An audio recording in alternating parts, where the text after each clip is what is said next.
Бабай, хат язырга булдым әле сиңа. Ләкин сине күргән юк бердә. Утырган юк синең тезләреңә, балыкка да йөрмәдек бергә. Сөйләмәдең миңа әкиятләр, күрмәдем мин синең кайышны. Мин туганчы кайтып киткәнсең син. Нишләтәсең инде язмышны? Бабай, күз алдыма китерәмен кайчак. Син карт бабай, ә мин тик сабый.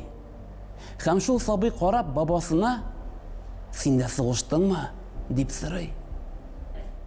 Әйе, улым дисең, бабаңа да эләкте ул сугыш камчысы.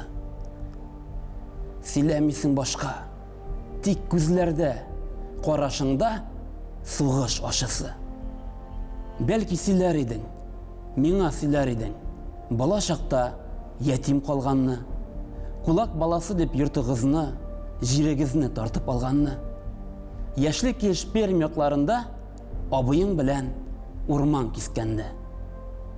41-нең август айында ук ватан сугышына киткәнне. Син сугышка киткәч, кызың туган. Ак биләүгә аны тергәннәр. Тик күрергә насыйп булмаган шул. Син кайтасы елны күмгәннәр.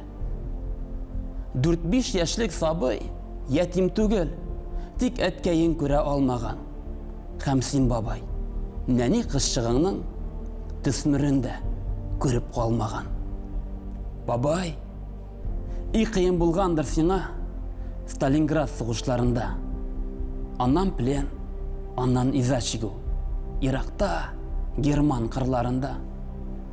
Күз алдыма хәтта китерә алмыйм пленга төшкән солдат тормышын. Һәрбер көнең соңгы көнең кебек. Һәр сулышың соңгы сулышың. Бабай, хәзер инде тормыш бигрәк матур. Тамаклар тук, матур киемнәр. Ташып түгелердәй табын белән шаугыр килеп үтә бәйрәмнәр. Бабай, хәзер инде тормыш бигрәк үзгә. Тик шулай да күпләр пленда. Башкалардан күбрәк акча эшләү бик күпләрнең хәзер уенда. Бабай, сиңа дигән хатны төгәллимен. Тик кирәген язмадым бугай. Барлык балаларың исеменнән барысы өчен зур рәхмәт, бабай.